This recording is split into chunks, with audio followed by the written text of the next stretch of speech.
Olá, pessoal. Então, hoje nós vamos falar sobre a classificação das cirurgias. Antes, né, de a gente conhecer um pouco mais sobre cada cirurgia, sobre cada tipo de cirurgia, é necessário a gente saber que existe uma classificação, existem várias classificações, e elas são muito importantes para que a gente, né, escolha o material correto para poder colocar dentro da sala operatória, o tamanho da sala operatória, né, em relação ao tipo de cirurgia, então, o tamanho da equipe em si. Então, é muito importante que a gente conheça essa classificação para que a gente prepare bem o centro cirúrgico. Então, a primeira classificação é a classificação em relação à urgência. Por quê? Porque ela vai me dizer o quão urgente é a minha cirurgia. Então, a primeira classificação é a classificação de emergência. Na classificação de emergência, o paciente ele necessita de atenção imediata, né? E esse distúrbio ele pode ser ameaçador à vida. Então, ali o risco de vida do paciente, né? O risco de morte, na verdade, ele é iminente.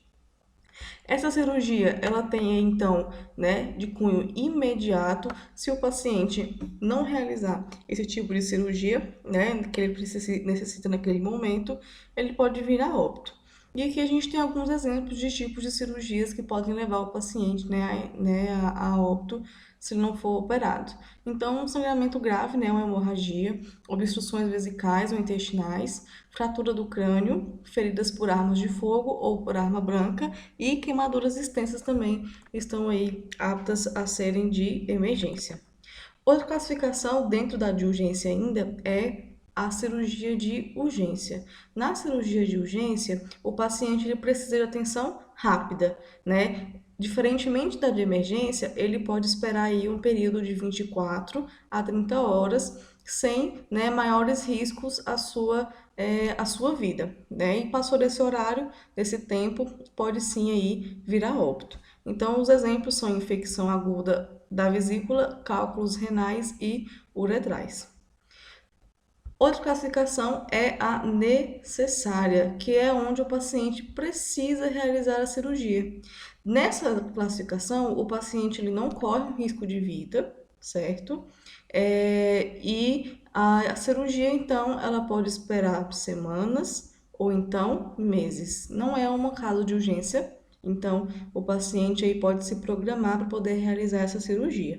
A cirurgia, né, o exemplo pode ser a hiperplasia prostática, sem obstrução da bexiga, e distúrbios da tireoide ou então catarata, que são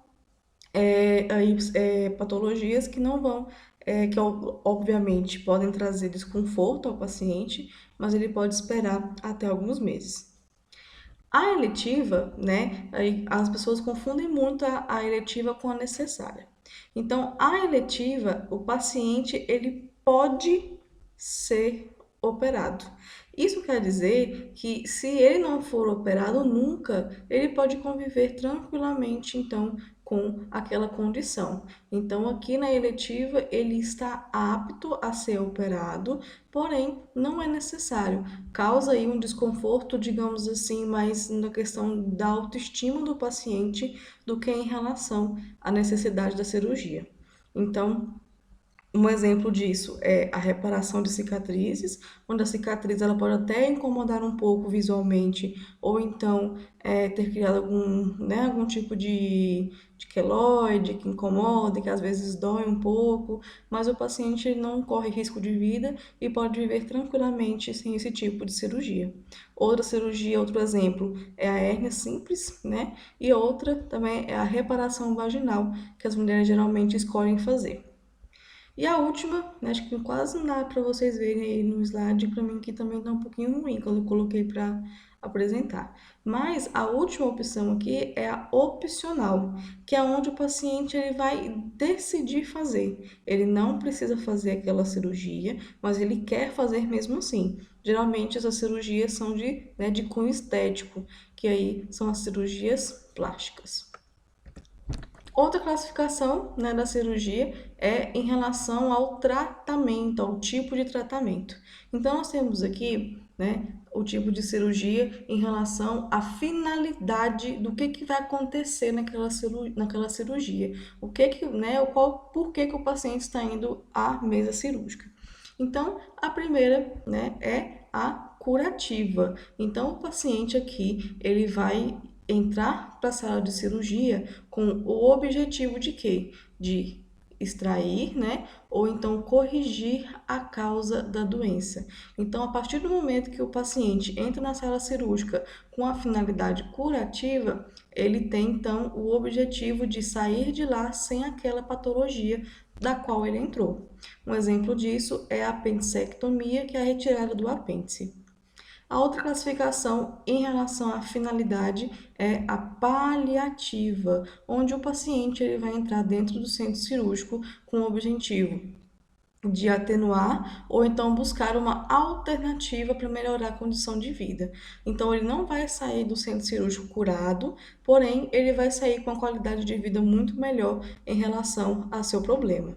Um exemplo disso é a gastrostomia. Outra cirurgia que a gente tem é a cirurgia diagnóstica, onde o paciente ele vai entrar no centro cirúrgico apenas para tentar descobrir qual que é o tipo de patologia da qual está cometendo o paciente. Vamos supor que ele fez todos os exames necessários e ainda assim não conseguiu encontrar a causa da dor, então a causa, né, de um abscesso, ou então encontrou-se uma massa nos exames e a gente tem que abrir para poder ver se é benigno ou maligno. Então, é uma cirurgia que a gente vai utilizar para poder fazer o diagnóstico de patologias. Ainda com relação à finalidade, nós temos a cirurgia reparadora, que ela tem, preste muito bem atenção, o objetivo de reconstruir, principalmente, olha só, artificialmente, tá? Aqui a gente pode falar de prótese, né? Eu coloquei aqui também um exemplo como enxerto de pele, mas aqui a função é reconstruir uma parte que foi lesada, né? Era perfeita, e aí essa parte ela foi lesada por uma enfermidade, né? Por uma doença, ou então através do traumatismo, certinho? E a gente tem por último, a reconstrutora ou então plástica, que a finalidade dela é, né, reparar um tecido ou então órgão. Aqui a diferença é que no caso da reconstrutora, o tecido ou órgão, na maioria das vezes, ele é perfeito, ele tem a sua funcionalidade perfeita. Porém, em questão de estética, o paciente ele gostaria de mudar. Outra classificação que a gente tem é em relação, né, ao porte cirúrgico ou então ao risco cardiológico. Esse tipo de classificação, ele me diz da possibilidade do paciente ter uma hemorragia ou não. E essa possibilidade ela se divide de grande porte, médio porte e pequeno porte. Então, aqui a gente tem as cirurgias, então, em relação ao risco cardiológico, são classificadas nessas três: grande porte, médio porte e pequeno porte. Então, o grande porte ele significa que há uma grande possibilidade do paciente ter um sangramento, né, muita perda de fluidos. E aí a gente tem a cirurgia de emergência, principalmente de tórax aberto, e cirurgias também vasculares e arteriais. Dentro do médio porte, a gente tem a ressecção de carcinoma, né, que é um tipo de câncer, espinocelular, e a prótese também de quadril, que é um local muito enervado que pode aí, ver um sangramento intenso. E de pequeno porte, a gente tem as plásticas, né, de mamoplastia e também uma endoscopia digestiva, que é feita ali pelo tubo e quase não há sangramento algum. Outro tipo de classificação é em relação ao tempo né, de duração das cirurgias. Então, a cirurgia ela é classificada como porte 1, lembrando que esse porte 1 é em números romanos, tá? Se a cirurgia dura em até 2 horas. E aí a gente tem o exemplo aqui de rinoplastia. O porte 2 é quando a cirurgia ele vai durar aí de 2 a 4 horas. A gente tem aí como exemplo a colecistectomia, que é a retirada da vesícula biliar, e a gastrectomia. No porte 3, a durações de cirurgias de 4 a 6 horas. E a gente tem aqui como exemplo a craniotomia. Geralmente, cirurgias de cabeça têm essa duração ou até mais. E nós temos aí a porte 4, que é acima de 6 horas. Então, toda cirurgia acima de 6 horas, ela já, né, encaixa dentro do porte 4. E a gente tem aqui como exemplo o transplante de fígado. Aí a gente também tem mais outra classificação, né? A nossa última classificação da cirurgia, que é o tipo, é o quanto ao potencial de contaminação da cirurgia. Antigamente, as salas operatórias, elas tinham uma sala operatória específica para cada tipo de cirurgia em relação ao potencial de contaminação. Hoje, com a evolução da asepsia, isso não existe mais, né? A gente pode fazer a cirurgia limpa no que foi contaminado e por aí vai. Alguns hospitais ainda existem esse sistema, porém hoje ela não é mais necessária. Então, a gente tem como classificação, em primeiro lugar, nós temos a cirurgia limpa. Então, a cirurgia limpa, ela tem, né? É uma cirurgia onde vai acontecer em tecidos estéreis, ou então passíveis de descontaminação. Passíveis de descontaminação significa que a gente não consegue realizar a descontaminação, a gente não consegue limpar. E também cirurgias onde há ausência de processo infeccioso ou então inflamatório local. A gente coloquei aqui para vocês mamoplastia, que é um tipo de cirurgia ali, né, retirada do seio. O seio é um local estéril e não tem como a gente descontaminar o seio a partir do momento que ele está contaminado. A segunda classificação é em relação a potencialmente contaminada. Então, esse tipo de cirurgia vai ser realizado em tecidos colonizados por microbiota pouco, né? Preste bem atenção aqui nessa palavra, pouco numerosa. Esse tecido, né, é difícil de descontaminação, porém a gente consegue, né, descontaminar ali, e na ausência de processo também infeccioso e também inflamatório e com algumas falhas técnicas discretas no transoperatório. Então, aqui a gente tem como exemplo a colicistectomia com canaligiografia. Então, aqui, pessoal, aqui a gente tem uma cirurgia onde há um pouco de microbiota, às vezes essa microbiota é do próprio organismo, porém, ainda assim é necessário que aqui não tenha nem processo infeccioso e nem um processo inflamatório. Na cirurgia contaminada, aqui a gente já entra então nas cirurgias de tecidos abertos ou então recentemente traumatizados. Por exemplo, a gente tem um paciente que ele sofreu um acidente de carro e aí ele né, gravemente se feriu e abriu o tórax. O tórax ele é estéril, porém a partir do momento que ele foi aberto dentro, né, num trauma no chão, ele foi colonizado por uma microbiota bacteriana abundante, que é presente nas superfícies aí, né, no chão, nas paredes, etc. Então, aqui nesse caso pode ser um tecido que antes era estéril, porém agora não é mais devido a um trauma. E aí a gente não consegue fazer a descontaminação, né? Ou então ela pode ser difícil, na verdade, né? Ou então ela pode ser impossível.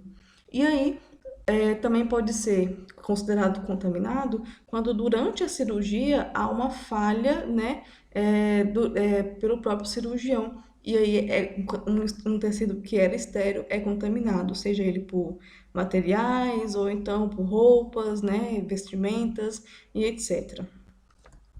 Então, aqui, pessoal, é uma cirurgia, né? Lembrando que, nesse caso aqui, mesmo que o tecido ainda seja, né, contaminado, percebam que também a gente não pode ter um tecido aí com processo infeccioso. Aqui é só realmente a questão do tecido que antes era estéril passou a ser contaminado e aí dentro dessa área da cirurgia a gente considera ela como uma cirurgia contaminada. Já a gente tem, eu coloquei como exemplo a hemicolectomia, que é a retirada também do intestino grosso, na parte do cólon, tá?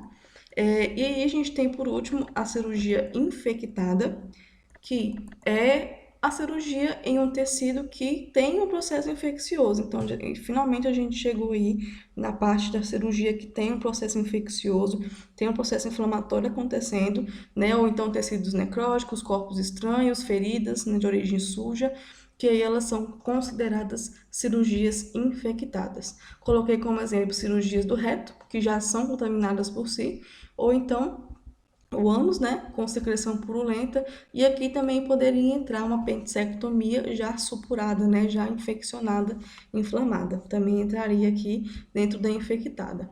Pessoal, é muito importante que Para a gente, né, por exemplo, se a gente for fazer uma prova ou então algum exercício, é muito importante que a gente saiba toda a história por trás da cirurgia, porque pode ser que uma mesma cirurgia ela se encaixe em várias classificações. Por exemplo, o mesmo exemplo que né, que eu dei para vocês aqui agora. Se o paciente for realizar uma apendicectomia e ela já estiver, né, estourado, já tiver, né, supurado dentro do organismo do paciente, ela vai ser infectada, certo? Já se ela não tiver supurado ainda, ela entra então na questão, né, de ser uma cirurgia contaminada. E também em relação aos outros portes. Acontece muito aqui também na classificação. Na classificação, pode ser que um apêndice supurado, ele deixe, né? Deixa eu só apagar aqui rapidinho. Então, aqui o apêndice supurado pode ser que ele deixe de ser uma cirurgia que eu coloquei aqui, até que para vocês eu coloquei. Ele poderia ser, né, uma cirurgia ali necessária, né, ou então de urgência, e ela simplesmente passar a ser de emergência por ter estourado dentro do organismo do paciente. Então a gente precisa saber a historinha por trás da cirurgia para poder classificar ela, então, aí dentro de todas essas classificações.